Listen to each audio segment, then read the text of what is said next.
Dans une rue résidentielle habituellement calme à Wapaka, dans le Wisconsin, le calme est brisé. D'abord par des cris, puis par un tir de fusil de chasse. Oh mon Dieu. Une caméra de sonnette à proximité capture toute la scène. Le tireur est venu ici pour rencontrer quelqu'un, mais il n'est pas là pour discuter. Il s'appelle William Wild Bill Zelensky, un ancien policier qui passe maintenant sa vie à échanger des serpents venimeux et des animaux rares. Il pense que l'adolescent, Riley Manent, âgé de 18 ans, effondré devant lui, a volé pour près de 30 000 $ de ces reptiles de valeur. Debout à côté de Wild Bill se trouve sa petite amie, Tiffany Powell, et la personne qu'il vient de tirer dessus, c'est son fils. Avant la fusillade, avant le vol des reptiles, il y avait simplement William Wild Bill Zelensky. Il n'est pas vraiment célèbre, mais dans un milieu de niche comme celui des reptiles du Midwest, il compte. Il échange des serpents venimeux et des lézards rares valant des milliers de dollars. Il tourne des vidéos avec eux et il parle comme un gars qui a côtoyé le danger toute sa vie. Il vit avec Tiffany Powell et ses enfants. Son fils, Riley, 18 ans, est bruyant, impulsif et pas vraiment respectueux envers l'homme qui sort avec sa mère. Une semaine avant la fusillade, Bill appelle le 911 et dit que sa maison a été cambriolée.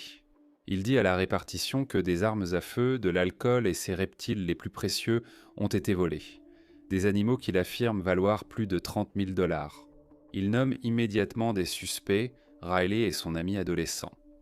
Ensuite, quand on a confronté Riley à ce sujet parce qu'on pensait qu'ils auraient pu le faire, il a dit « Eh bien, vérifiez les caméras, la banque a des caméras. Donc ils sont déjà assez malins pour savoir qu'il y a des caméras. » Ouais, Peut-être le drive, je ne sais pas, mais il y a aussi des traces de pas dans le béton bien sûr. de cette nuit-là. Ensuite, nous sommes allés le confronter et il a dit « Non, je ne sais rien à ce sujet. » Ouais, Ensuite, on a demandé « Où est Ashton? Allons chez ses parents. » ouais, Et il refusait de nous y emmener. d'accord. Il a dit que l'un d'eux habite près de Waiwega, vers la route 10. Ouais, Et l'autre? Sa mère peut-être? Ouais. Le père vit à Appleton, et on a appris qu'ils étaient à Appleton et Lawson, donc on ignore où les animaux sont cachés. bien sûr. Mais des camels menthol? Personne ne fume de camels menthol chez eux. Je fume des camels menthol. Ouais, Nous avons vu un paquet vide de camels menthol dans leur cendrier. d'accord. En fouillant ma boîte à gants, ils ont pris un paquet de mes cigarettes. Bien sûr.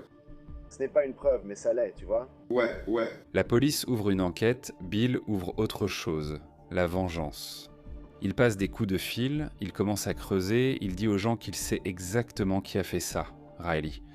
Au lieu d'attendre que les policiers récupèrent les reptiles volés, Bill décide qu'il va les récupérer lui-même.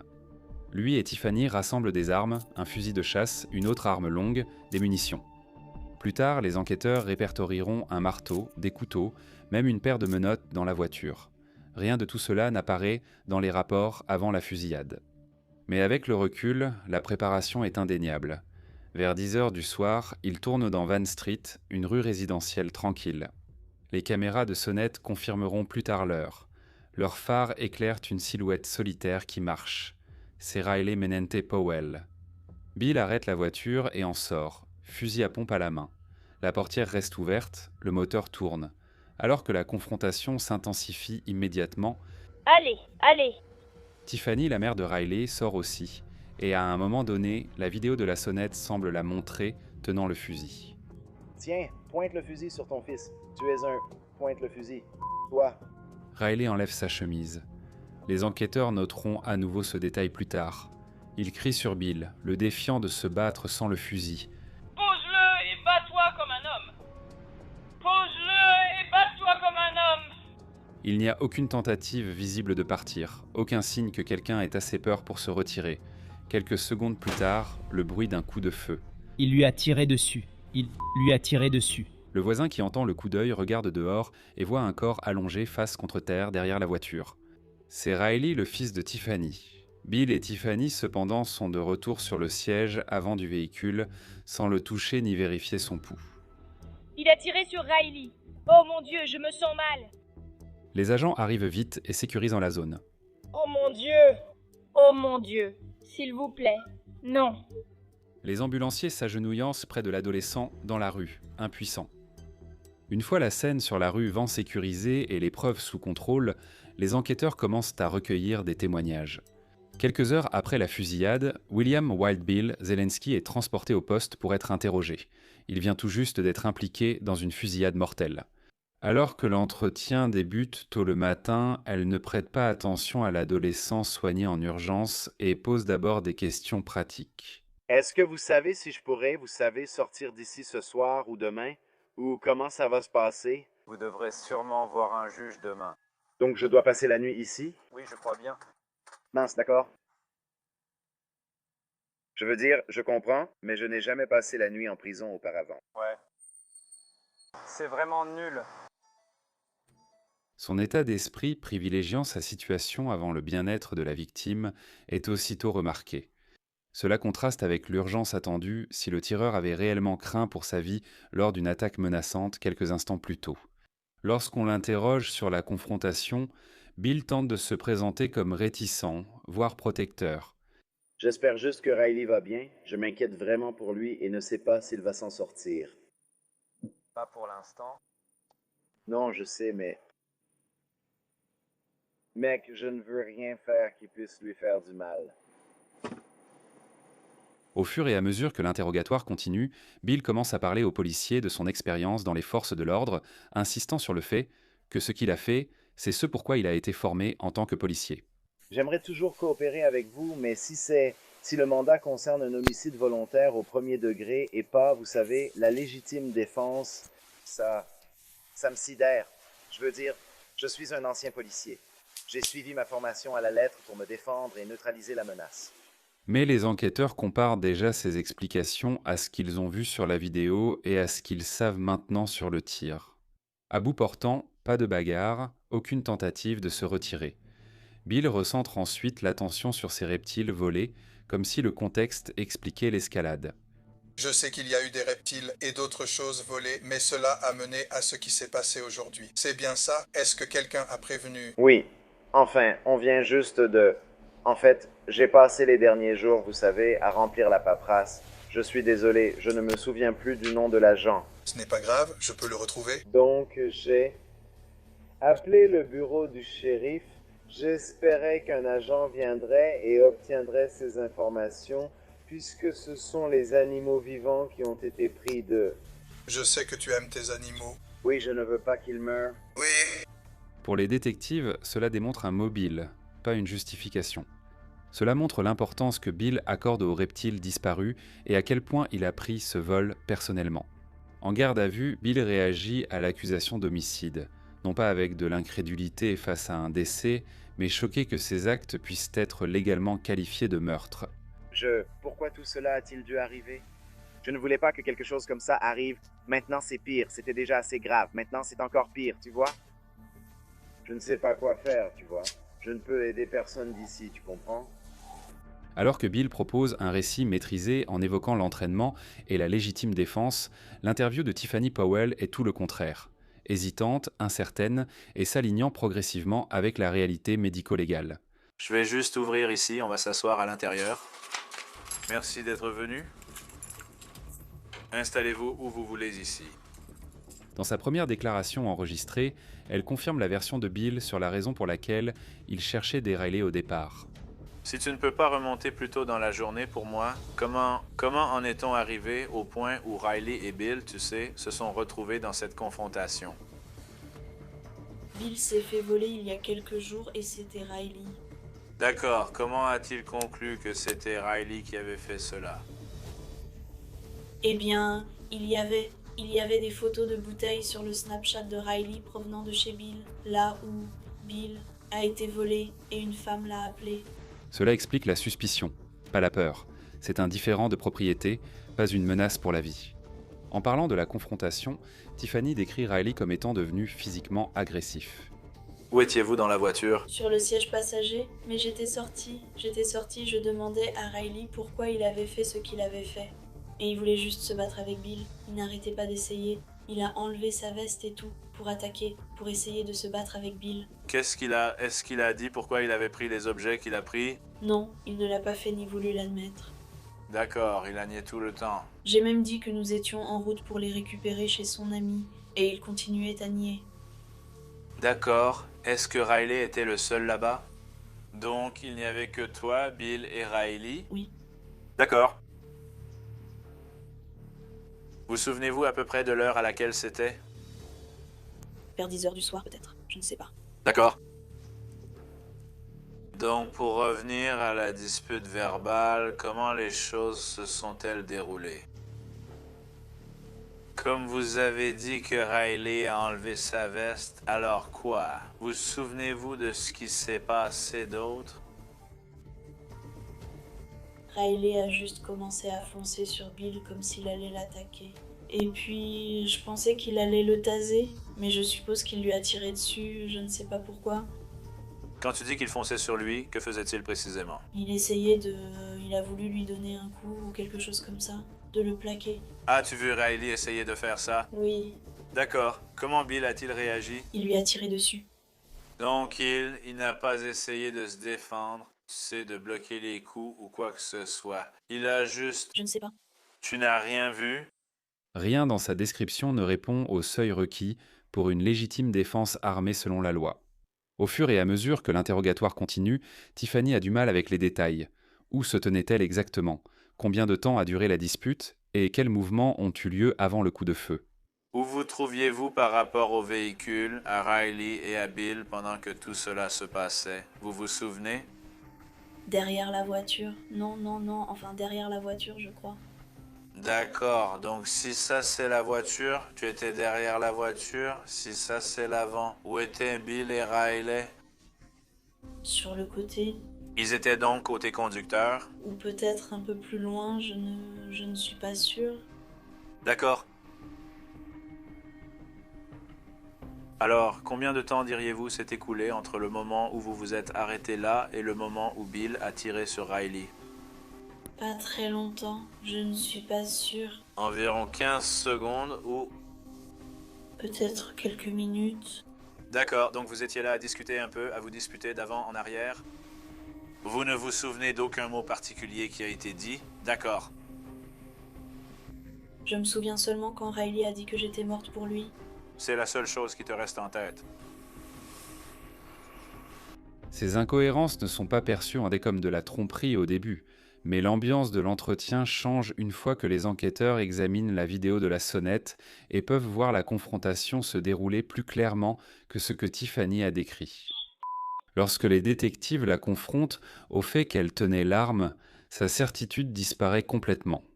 Il n'a jamais fait de commentaire disant qu'il voulait blesser Riley ou expliquer pourquoi il a pris le pistolet ou quoi que ce soit. D'accord. Vous ignorez si le pistolet était toujours chargé, vous ne l'avez jamais vu le charger? D'accord.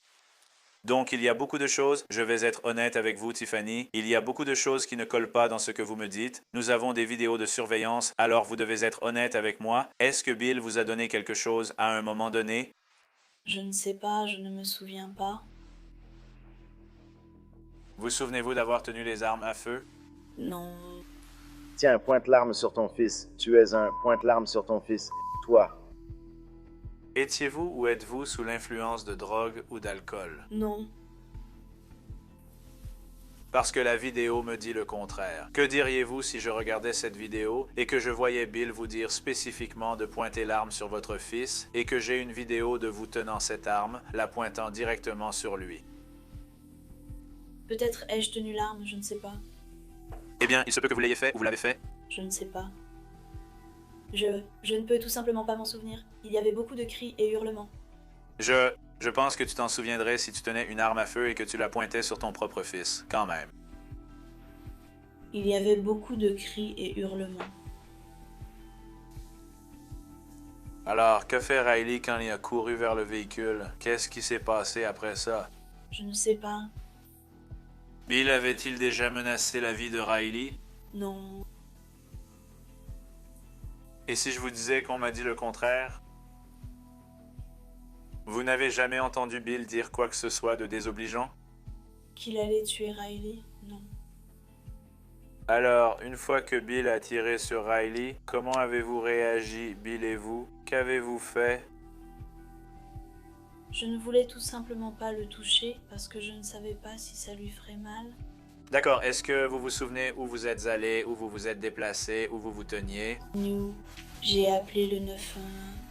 D'accord, étiez-vous dans la voiture, en dehors de la voiture? Je ne crois pas. Je n'étais pas dans la voiture. D'accord, vous n'étiez pas dans la voiture. Je ne crois pas. D'accord? Alors que l'adolescent gisait, grièvement blessé, aucune tentative d'assistance n'a été faite. Les enquêteurs s'interrogent également sur la présence du fusil de chasse. Pourquoi Bill prendrait-il un fusil de chasse dans son magasin juste pour récupérer des animaux? Il n'a pas expliqué pourquoi il le prenait. Je pensais juste qu'il l'avait pris pour éviter que quelqu'un ne le vole. Il l'a pris avant d'entendre parler des animaux. Il l'avait donc mis dans la voiture avant de savoir où étaient les animaux? Oui. Quelles étaient donc ses intentions s'il ignorait où étaient les animaux? Il portait toujours une arme, je ne sais pas. Il portait toujours une arme, mais n'en avait pas en allant de East Road en ville? Non, D'accord. parce que les autres ont été volés dans sa voiture. Il avait toujours des armes dans sa voiture? Oui. D'accord. Aviez-vous vu d'autres armes de poing à part celles qui ont été prises? Non. Avez-vous déjà vu ce fusil à pompe? Oui. Vous l'aviez déjà vu, ou ailleurs? Eh bien, depuis que ses pistolets lui ont été retirés, il la porte sur lui. Donc elle était souvent dans la voiture, ou... Oui. Cela contredit directement toute affirmation d'une réaction impulsive sur le moment. Au fur et à mesure que l'entretien avance, Tiffany est confrontée à d'autres contradictions. Sa proximité avec l'arme, les instructions enregistrées de Bill et les images montrant le contrôle qui passe de l'un à l'autre. Donc, en partant, il n'y avait aucune intention? Bill n'avait jamais rien dit à propos de Riley?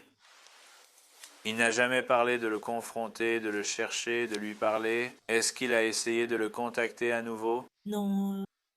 Vous ne vous rappelez pas qu'il soit devenu agité ou qu'un fait marquant explique pourquoi il passe soudain de chercher ses animaux à vouloir se battre avec Riley? D'accord. Très bien.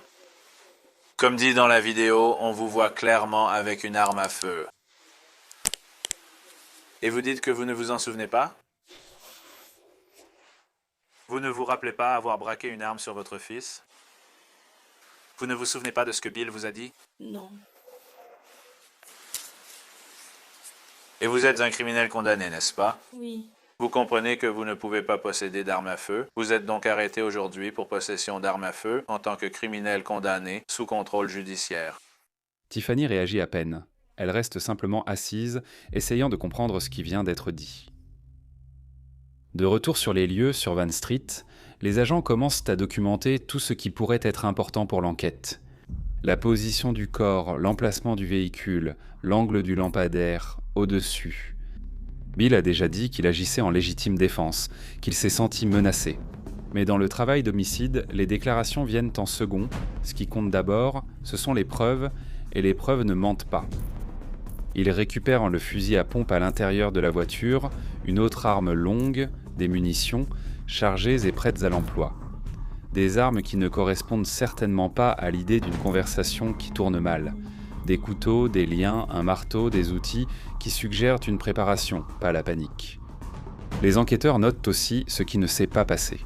Aucune tentative de prodiguer les premiers secours, aucun appel à l'aide avant que le tireur ne se sente en sécurité dans sa voiture et aucun signe que l'adolescent ait jamais brandi une arme.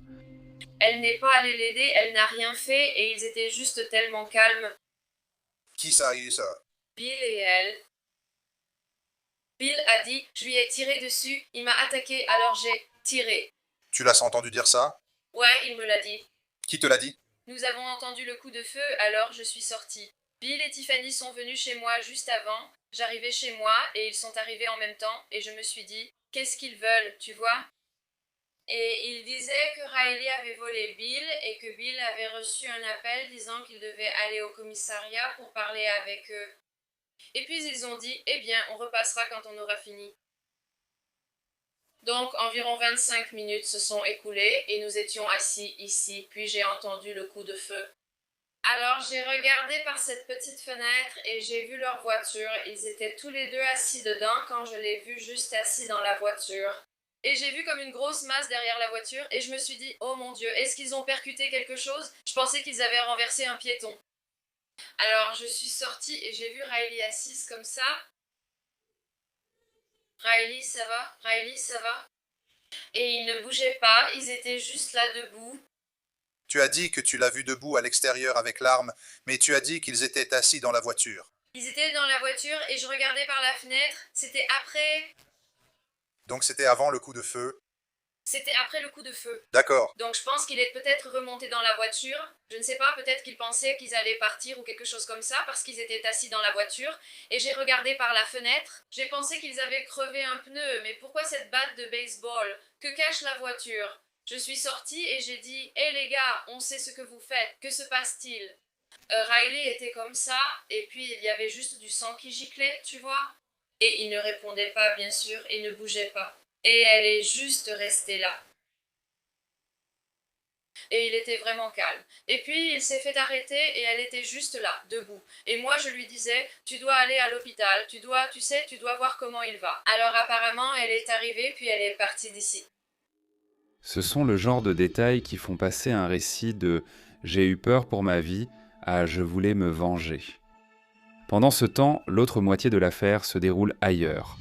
Les reptiles volés, l'étincelle qui a déclenché l'incendie, sont localisés.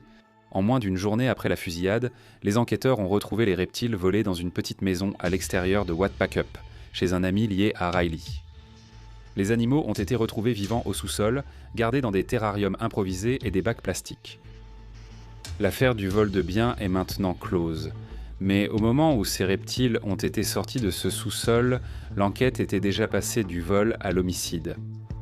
William Wild Bill Zelensky est inculpé de meurtre avec préméditation au premier degré pour la mort par balle de Riley Manente Powell, âgé de 18 ans. Tiffany Powell a aussi été inculpée de meurtre avec préméditation au premier degré comme complice et de possession d'une arme à feu en tant que criminelle condamnée. Avant leur comparution devant un juge, le dossier s'élargit encore, non avec de nouvelles preuves, mais avec des enregistrements d'appels depuis la prison. Je ne sais pas s'il existe un droit à un procès rapide pour meurtre, mais tout le monde y a droit. Je veux un procès rapide. C'est vrai. Je n'aime juste pas t'entendre utiliser ces termes. Je n'ai rien à voir avec le meurtre de mon fils, maman. J'étais là, mais... Je sais. Je ne veux juste pas t'entendre dire ces mots à propos de toi, parce que ça me fait mal au cœur. Je veux dire, oui, tu as juste pris de terribles décisions et il y a les pires conséquences au monde à cause de ça. Mais tu n'avais aucune intention. Je fais juste confiance en Dieu. Que tout va simplement s'arranger. C'est entièrement de ma faute de toute façon. J'ai mal élevé Riley. J'ai tout foiré, je lui ai donné cette mentalité de gangster et j'ai juré d'essayer de la lui enlever, mais non. Dans tout le système pénitentiaire, un autre enregistrement capte William Zelensky au téléphone depuis la prison du comté de Wood. Bonjour, appel gratuit de la part de... Répondez s'il vous plaît. Une détenue du centre de détention du comté de Wood. Alors, bref, qu'est-ce que vous avez découvert maintenant? Oui, donc la mère de Tiffany Rose ne veut pas du tout que tu écrives à Tiffany Rose. Pourquoi? Je ne sais pas. Je pense qu'elle est juste très en colère contre toi et qu'elle aimerait qu'il y ait encore la chaise électrique. Elle veut que je sois grillé pour ça? Dès le début, les procureurs ont traité les deux accusés de manière très différente. Avant le procès, Tiffany s'est vue proposer un accord de plaidoyer qu'elle a accepté, reconnaissant sa culpabilité pour mise en danger imprudente de la sécurité au premier degré et possession d'une arme à feu par un criminel. Elle a été condamnée à 15 ans de prison et 8 ans de mise à l'épreuve prolongée. Mais Wild Bill ne voulait pas accepter un accord de plaidoyer. Il voulait son jour au tribunal et il l'a eu, mais cela ne s'est pas passé en sa faveur. Après 5 jours de témoignage, Wild Bill est reconnu coupable d'homicide volontaire au premier degré.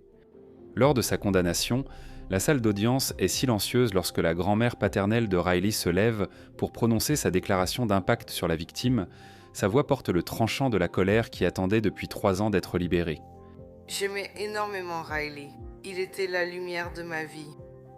Nous rions tout le temps. Il va beaucoup nous manquer. Wild Bill l'a pris et l'a tué. Il a choisi de tirer sur mon petit-fils. S'il vous plaît, votre honneur, cet homme doit être en prison, derrière les barreaux, avant qu'il ne tue à nouveau. J'espère qu'il finira en prison pour ça. Votre honneur, il a choisi de charger un fusil à pompe. Il a choisi de pointer ce fusil sur mon petit-fils. Sans aucun respect pour la vie humaine, il avait assez d'armes dans sa voiture pour remplir cette salle d'audience. S'il avait si peur d'un adolescent non armé, j'ai hâte de voir quand il rencontrera les détenus et les meurtriers. J'espère qu'il aura vraiment peur. Lorsqu'elle termine, la salle expire, puis une autre voix s'élève, tout aussi dévastatrice. Même enfant, il était d'une intelligence précoce, étonnamment spirituelle, affectueux et espiègle. Il remplissait la pièce de rire et de soleil. Sa déclaration est longue, un portrait de qui était Riley et de ce qu'il aurait pu devenir. Il était généreux et drôle, et il avait le plus grand cœur, le plus indulgent qu'une personne puisse avoir. Il était tourmenté et en difficulté à cause d'une enfance chaotique et dysfonctionnelle. Sa mère avait des problèmes de santé mentale et de comportement depuis l'enfance. Riley était bien plus que ce qui a été décrit pendant ce procès. Il avait 17 ans. Il se levait à 6 heures du matin et travaillait dur toute la journée. Il rentrait à la maison, jouait avec son fils, le nourrissait, le mettait au lit, passait du temps avec sa petite amie et jouait aux jeux vidéo. Il menait une vie ouvrière respectable et il était tellement fier de ses accomplissements. Je n'ai même pas besoin de fermer les yeux pour voir sa posture quand elle a levé l'arme sur son ordre. Je ne peux pas effacer l'image du corps agenouillé de mon petit-fils, effondré sur le sol. Je la vois encore maintenant. Combien de temps me reste-t-il ? Je suis prisonnière des 10 à 15 secondes qu'il lui a fallu pour mourir. Elle termine par une supplique au juge, une demande qui mêle colère, chagrin et épuisement en une seule requête. Il semble juste que l'homme qui a pris la vie de mon petit-fils paie avec la durée de la sienne. Il n'a eu aucune pitié pour mon petit Riley. Je vous demande de permettre à la justice de lui rendre l'appareil avec une peine de prison à perpétuité sans possibilité de libération conditionnelle. Merci. Lorsque le tribunal invite l'accusé à prendre la parole, Wild Bill ne refuse pas l'occasion. Je n'ai jamais eu l'intention que quelque chose comme ça arrive. Je n'ai certainement jamais voulu tirer sur Riley et je ne voulais absolument pas qu'il meure.